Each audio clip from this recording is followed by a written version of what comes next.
staff in my office that day, I said, I want you to get the CEO of Snapchat on the phone today. I want those pictures down today.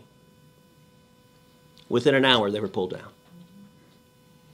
Now, you know what? It should not take a sitting U.S. senator or a sitting member of Congress to make a phone call to get this garbage down.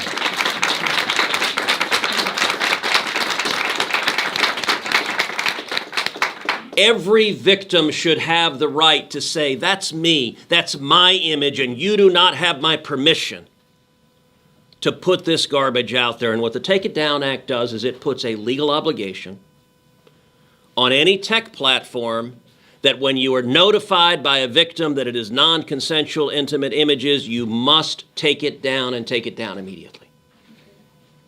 That is needed, and that is needed desperately. Now, where this bill is, it has passed the Senate. It has passed the Senate unanimously, 100-0. Amy and I worked on both sides of the aisle, Republicans and Democrats. Every single Democrat in the Senate supported, every single Republican in the Senate supported it.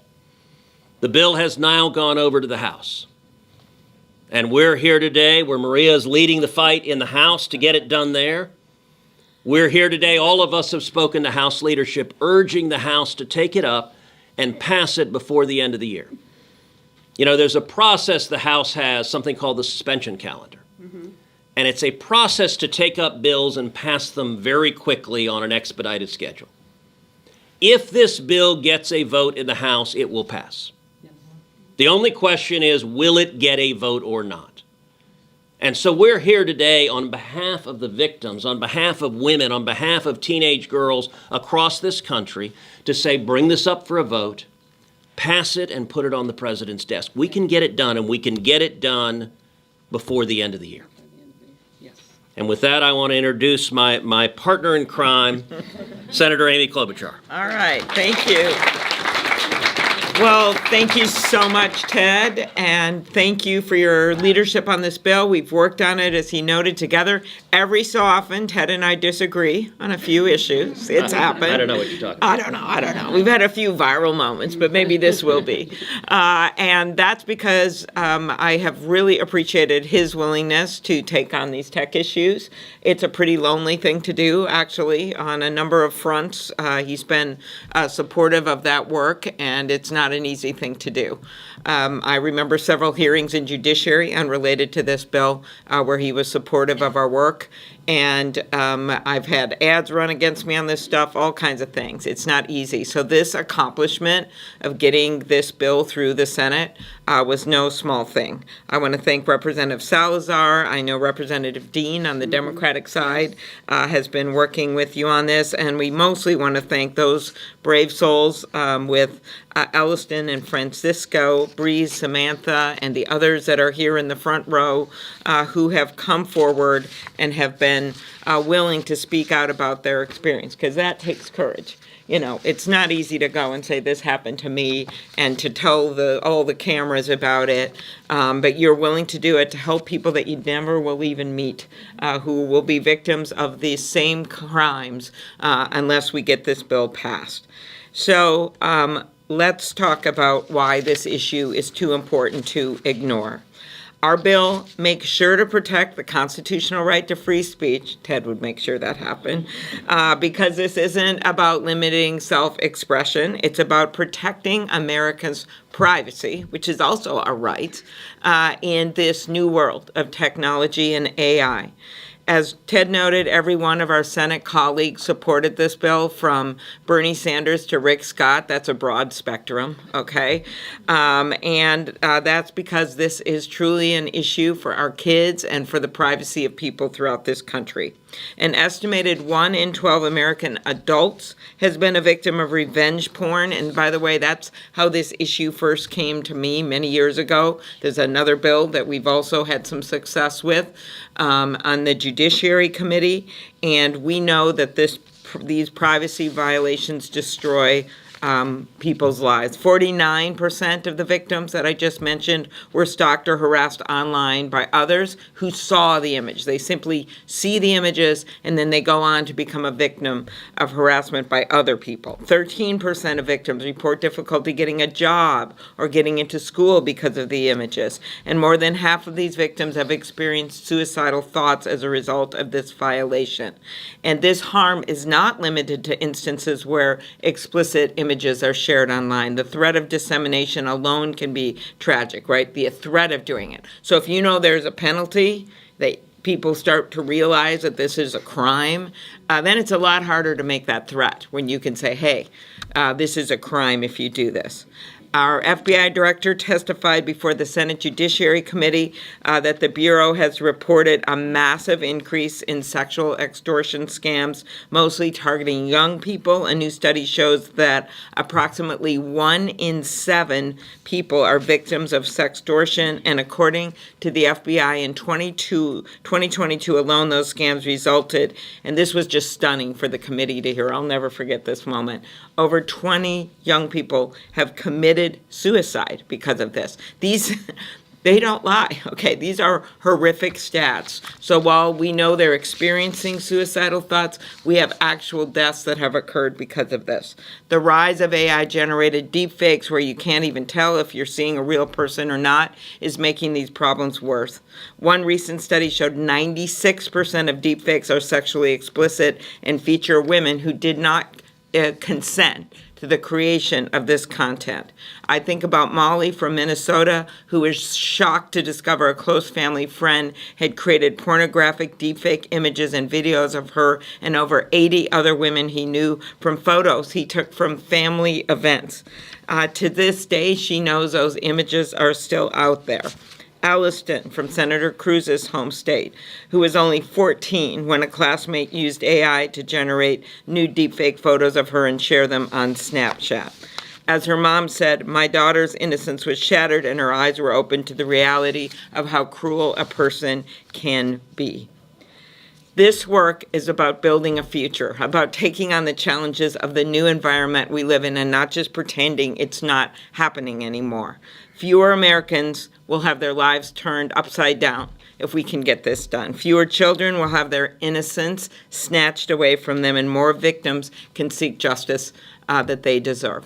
Thank you very much.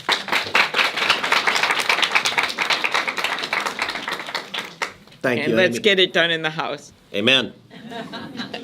Well, thank you, Amy. Thank you for your hard work and your leadership bringing the Senate together to get this accomplished. I now have the great joy of recognizing my friend, Senator Maria Salazar, the great Congresswoman Salazar from the state of Florida, who is leading the fight in the House to get this done, along with Madeline Dean, a Democrat. The two are teamed up together to get this done. And I believe we're going to get it done before the end of the year. That is our objective. And I will say we need to work quickly because since Maria is a member of Congress from Florida, I think in about 12 minutes she'll be a cabinet member joining the Trump administration. So we need to move fast. Right. And with that, Congressman Thank Salazar. you very much. are Thank you. very My pleasure. It's my pleasure to be working, good morning, and it's a pleasure to be working with you, Senator Cruz, and with your colleague here, that I love the fact that this is a very bipartisan bill. It's just common sense. And I want to connect with the mothers. You know, I have 2 children, 24, 25, two daughters.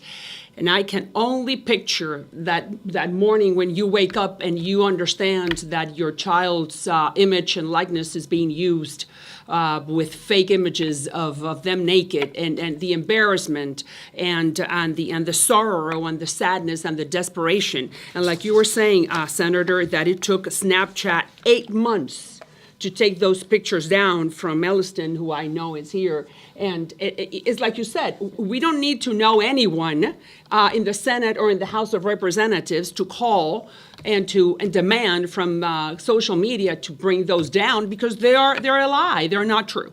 So I commit to work very hard in the House. We have a lot of friends there, and you do too. And I am sure that with the help of God, that we're going to be able to put this either in suspension or make it a vote, and the Take It Down Act will be the law of the land before the end of the year. Why? Because it has nothing to do with political parties. It has to do with what's common sense, which unfortunately in Washington is the least common of all senses.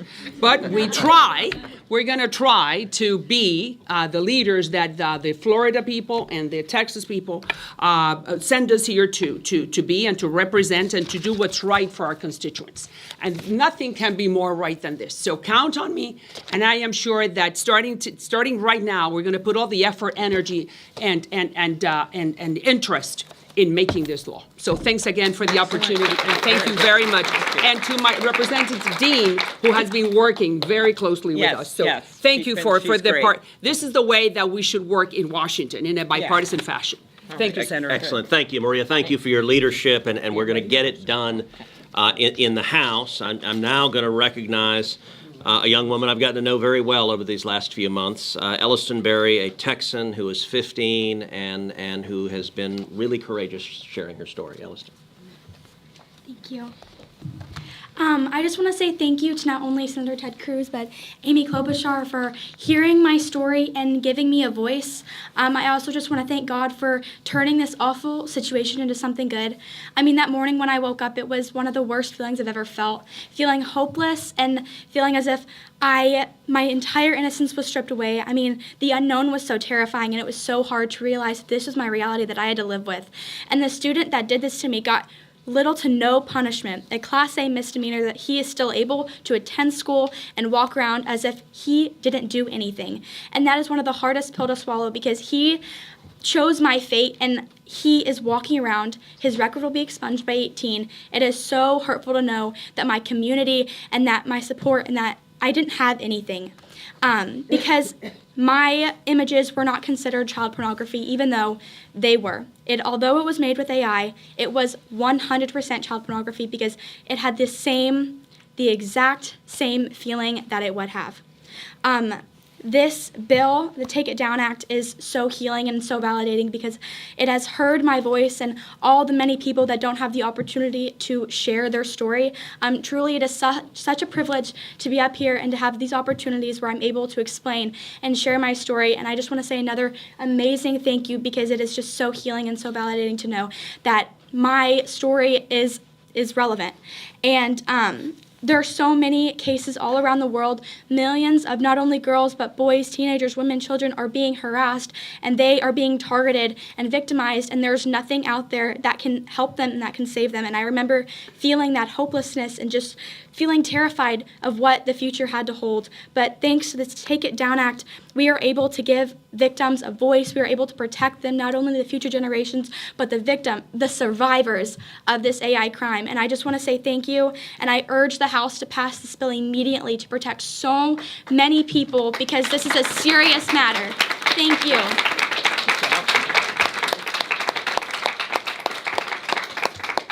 Elliston, thank you very much. That was powerful. I now want to recognize another young woman who Francesca Mani, who Elliston and Francesca had virtually the identical thing happen to them within days of each other.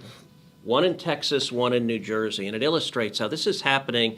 There's not a state in the country where this isn't happening, where people aren't being victimized. And I will say, both Elliston and Francesca came and testified at a field hearing of the Senate Commerce Committee. They both demonstrated amazing courage, standing up and telling their stories and being willing to confront what happened to them and use the pain they felt, use it to help others. Use it to change the law in America to protect other teenagers, other women, to ensure that maybe somebody else will not wake up with this pain and agony and victimization. Francesca, thank you for being here, and welcome. Today, I stand before you not just as an advocate for stronger AI laws, but as a proud and hopeful 16-year-old girl. Today, I can say that my voice has been heard, and more importantly, that it will make a difference for millions of students, women, children across the United States. I couldn't be happier or prouder to announce that the Senate has unanimously passed the Take It Down Act. Special thanks to all the senators who supported this critical legislation, especially Senator Booker from my home state of New Jersey, who co-sponsored the bill. But this victory would not have been possible without the unwavering dedication of Senator Cruz.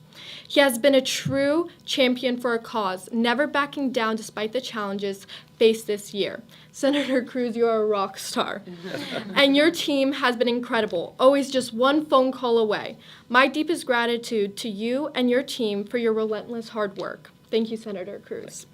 Senator Klobuchar, Congressman Salazar, and Dean, thank you for being here and for standing with us girls as well.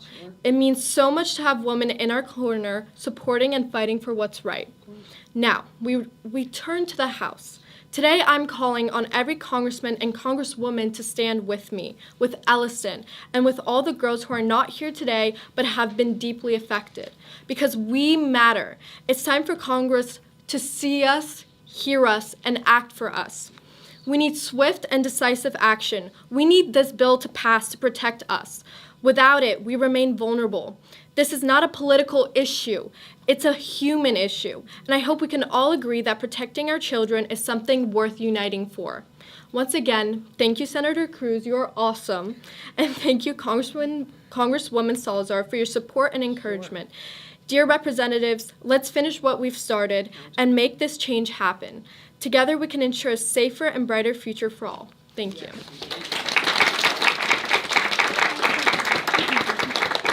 Thank you, Francesca. And I will say both Elliston and Francesca have done quite a number of media interviews. And at the end of some of the media interviews, at the end of Good Morning America, I think the host looked over and was really afraid that they're coming to take their jobs. And I think for good reason. They should be.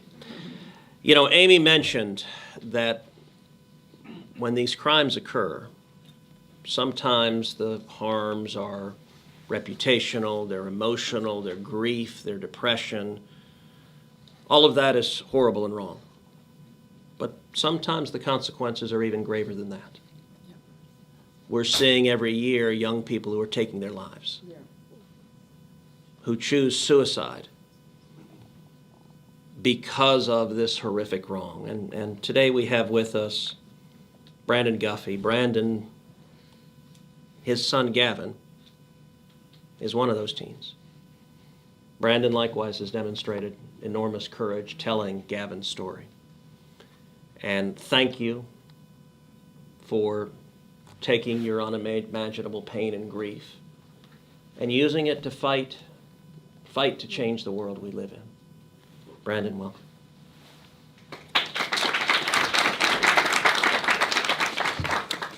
First off, I can't thank you two enough. Being, I didn't speak in front of people until I started getting involved in politics. But to see, for y'all to have that courage and to have that fight, we need more of that. It's your generation that is at risk. So thank you so much. Thank you, Senator Cruz. Thank you, Senator Klobuchar, as well. Congresswoman Salazar, Dean, for your advocacy on Take It Down.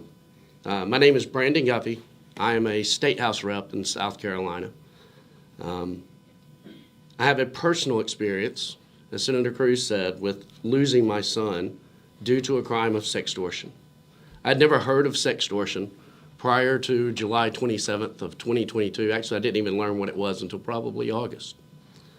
And as I started to dive in, and my mission in life is to protect children online, I watched these cases rise and rise and rise. We watched AI came in, and these images start to be used without the kids even sending images.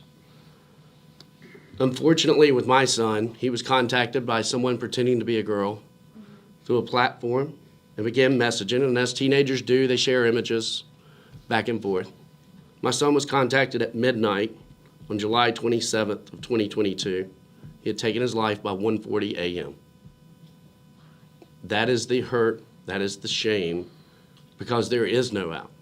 The threat of these images going viral is, you can't hide that amount of shame. And these kids know. They have watched 14-year-old, well, 18-year-olds lose college scholarships for something that they said whenever they were 14. We've taught everybody this is going to stay with you forever. Even though that I had never heard of sextortion, that was a day that changed my life forever. If my son would have had something like Take It Down in place, then perhaps that decision would have been different. I can't do anything to bring my son back. But what I can do is try to fight to keep another teen from feeling that hurt and feeling that shame. I want to urge the House to pass this bipartisan bill. And that is the most important thing. These bills are completely bipartisan. Who doesn't want to protect our kids? We see what's before us, and we have to stand up and fight. And I also want to thank the groups and the advocacy centers that have been fighting. That's something I was unaware that stood out. You know, the National Center of Sexual Online Exploitation, or National Center of Sexual Exploitation, has been a huge advocate in trying to help me get my voice out and to help our parents and to help our survivors. And we need that because we need our representatives and our senators standing up. And once again, I want to thank all of you for really taking that fight because it's hard to have a voice up here. So thank you. Yeah, really good. Thank you, Brandon, and thank you for your courage. Thank you for standing and fighting.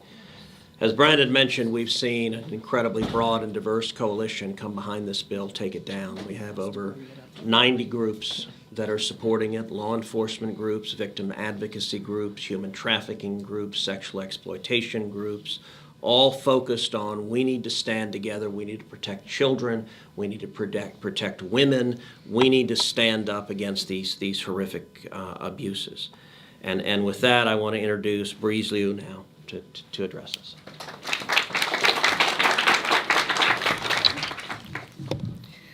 Thank you for having me here today. My name is Breeze Liu, a survivor of deepfake abuse, as well as the founder and CEO of Electo AI, a company dedicated to ending online image abuse.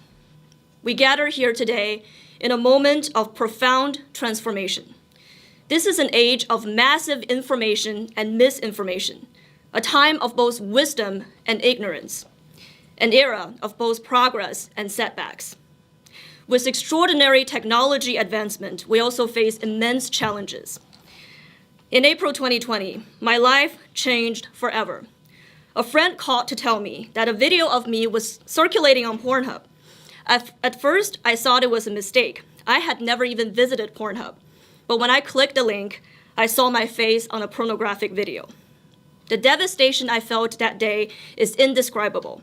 I was humiliated, dehumanized, and overwhelmed with shame. But when I sought help, the system failed me.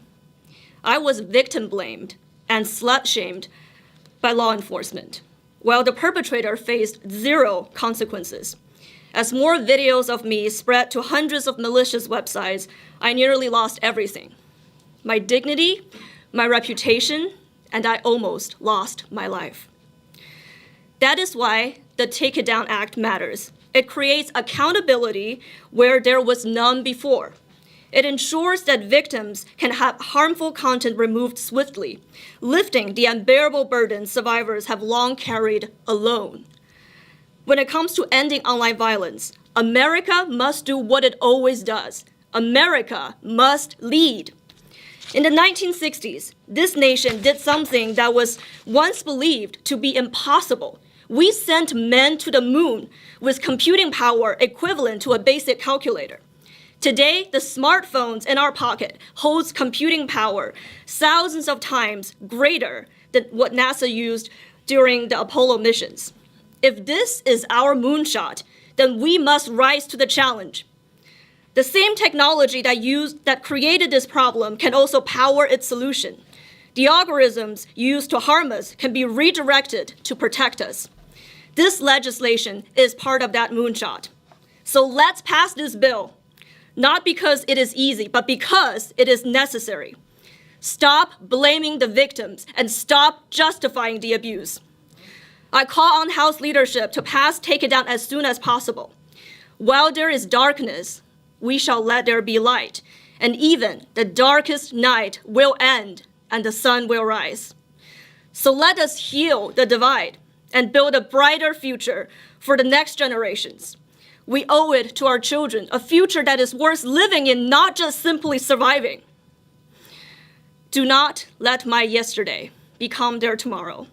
And to all the survivors out there listening today, you are not alone.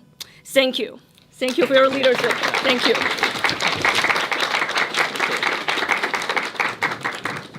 Breeze, thank you very much for sharing your powerful story, and thank you for your courage again to take your pain and use it as a call to action, use it as a call to protecting others.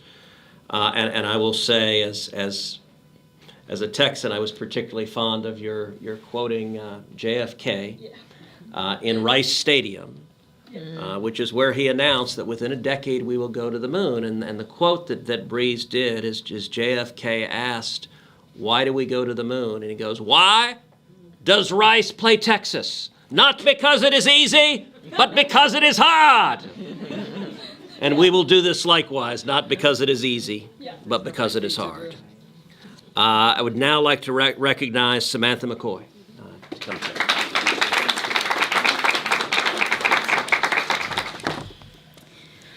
Good morning, and thank you to Senator Ted Cruz and Senator Amy Klobuchar for your tireless work to ensure that survivors are protected and heard. I am here today as a survivor who is thrilled at the passage of the Take It Down Act through the Senate, and I am also hopeful for the same process in the House. My name is Samantha McCoy, and during my junior year of college, I was physically attacked and raped by someone who swore to protect and serve the community. During the attack, the perpetrator began video recording the rape. It was only until I reported the rape and an investigation ensued that I discovered the perpetrator had disseminated the video to various sources, including social media sites and directly to people I knew. Being stalked, physically attacked, and sexually assaulted is traumatizing in and of itself. But the moment I realized that the video of the crime was circulating, a sense of pure despair and hopelessness set in. The perpetrator used the intimate imagery he took of his criminal act as a tool for further re-victimization. Taking advantage of social media platforms and other sites, he rapidly disseminated the worst moment of my life to an unknown yet vast audience. Once on the internet, all ability to prevent it from further spreading was lost. At the time, I was pursuing a career as a mental health therapist. Those dreams were immediately jeopardized when I thought of the potential of a future client or colleague coming across the video. All I could think of was everything that I had worked so hard for was all for nothing. My mental health spiraled. I stopped going to public places because I was inundated with obsessive thoughts that a person who stared at me for just a second too long must have seen the rape. I subsequently lost my job and my apartment shortly thereafter. Determined to find protection and ensure the video of the rape was not further disseminated, I sought to find out what laws existed. While many states, including Texas, where I'm from, have enacted laws to criminalize revenge porn and deepfake pornography, these laws vary vastly in the terms of classification of crime and penalty. I was shocked to find out that social media platforms were not responsible for removing intimate imagery, and that I had little to no recourse against these platforms. And most shockingly, I had little to no recourse against the perpetrator himself. I eventually channeled my anger into pursuing a career as an attorney so that I could represent those who have been through similar heinous acts. No, there you go. Thank you.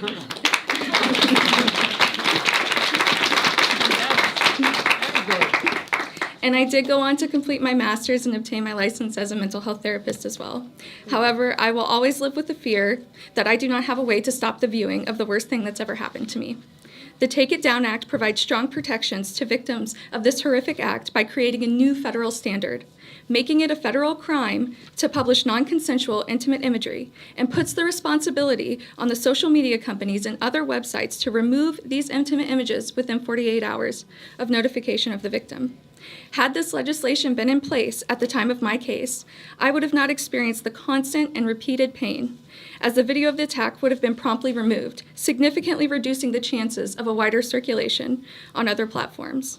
It would have further empowered me to feel as though I had options to protect protect myself and ensured that the perpetrator would be held accountable for the irreparable harm he caused. That is why I am calling on House leadership to pass the Take It Down Act immediately. We must finally prioritize protecting survivors of image-based sexual abuse by passing this legislation to shield those who are targeted and hold those who facilitate this abhorrent crime accountable. Survivors are counting on you.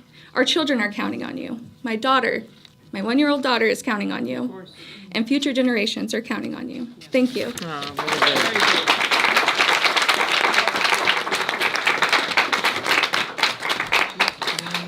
Samantha, thank you for sharing that horrific story.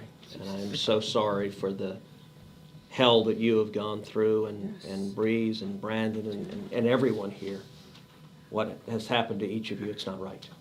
And I'm hopeful that by coming together, we can put in place meaningful protections so that the next young woman, the next teenager, is not a victim of the next crime tomorrow. With that, we'll open it up to questions. Yeah, on the House side, Joe Martin, Dallas Morning News. Is there any indication that there is any resistance to this, or is it purely a matter of lots to do and little time? And have you talked to, Speaker Johnson, any other members of the leadership? There's a Texan in charge of the Rules Committee you could have a word with about getting on the suspension calendar. What are those conversations? So there is not meaningful opposition. There is no one that we know of that is actively lobbying against this. And we worked hard to unify and bring together a broad and diverse community behind this bill. I think that's one of the reasons, as Amy said, the Senate, you've got a diverse array of views, a range of views across the Senate, and to get every senator to come together, a lot of work has been done to find a legislative solution that makes sense and that will work. Our challenge really is just the hours into the day and the calendar. We're near the end of the year. There are lots of competing priorities. I've spoken multiple times with the Speaker of the House. I've spoken with Steve Scalise, the Majority Leader. I've spoken with multiple other leaders in the House. Amy has as well. Maria has as well. And we're trying. All it needs to do is get scheduled for a vote, either on suspension or just scheduled for an ordinary vote. If this vote is on the floor of the House, this bill will pass. The only way it doesn't pass is if the House doesn't take it up and vote on it. And so it's a question of, to be honest, this press conference is about building the support so it becomes compelling. We need to get this done now, because it's always easy in a legislative environment. You've got lots of competing environments, and you say, well, we can deal with this later. You know what? We can't deal with this later, because that means we're turning a blind eye on the victims who will be victimized tomorrow and the next day and the next day, and we need to act quickly to protect them. That's correct. I just, we have all talked to people in the House. I have a call scheduled this morning, and I'm going to keep pushing it. I think that the only other possibility is if, in addition to the two Ted mentioned, is if they somehow have a smaller package of things that they add to a year-end bill, that we could somehow get it included to the bill that we're going to do at the end. It's not going to probably go on the defense bill, even though it's to me a major security risk is going on. But it will. That would be the only other possibility. So, I feel so strongly that if we got it through this place, as in this place, you can get it through anywhere. And this has happened all the time. Sometimes it's easier to get bills through the House because they can have a few people not vote for things and it doesn't matter. So I just don't like the thought, as much as we have unanimous support over here, of going through next year, and there's going to be a whole lot of hearings going on, nominations, things on the calendars, and why don't we just get this done now? And what a holiday gift it would be for those who have fought for so long to get it done. I agree. Yes.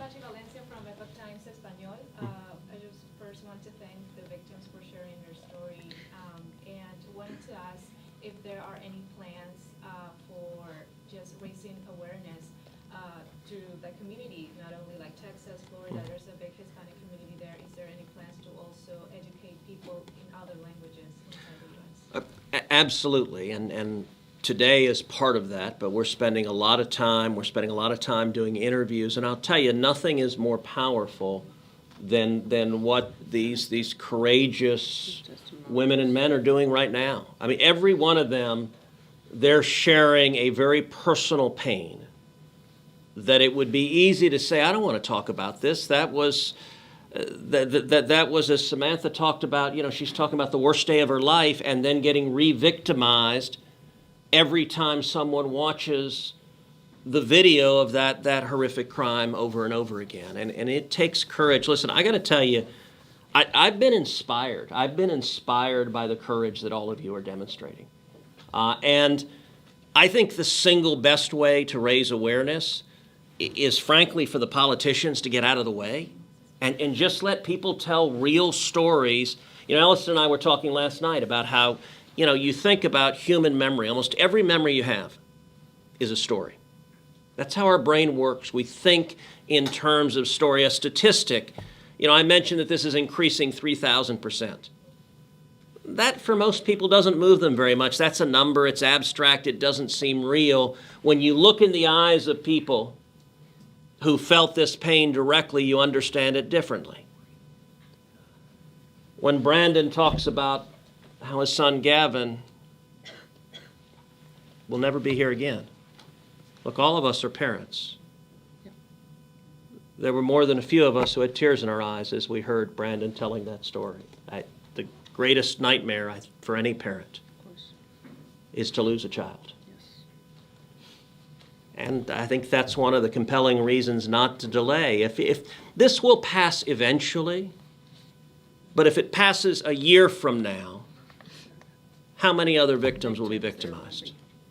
How many girls will be victims? How many parents will lose a child because Congress delayed and we couldn't act? And so we're not going to let that happen. We're going to do everything we can to say, let's have the urgency that you would have if it was your child that was potentially facing this tomorrow. Starting right now. And so that is exactly what we're endeavoring to do. Here, guys. Okay. All right. Thank you very much. You guys are fantastic. Okay. Good job.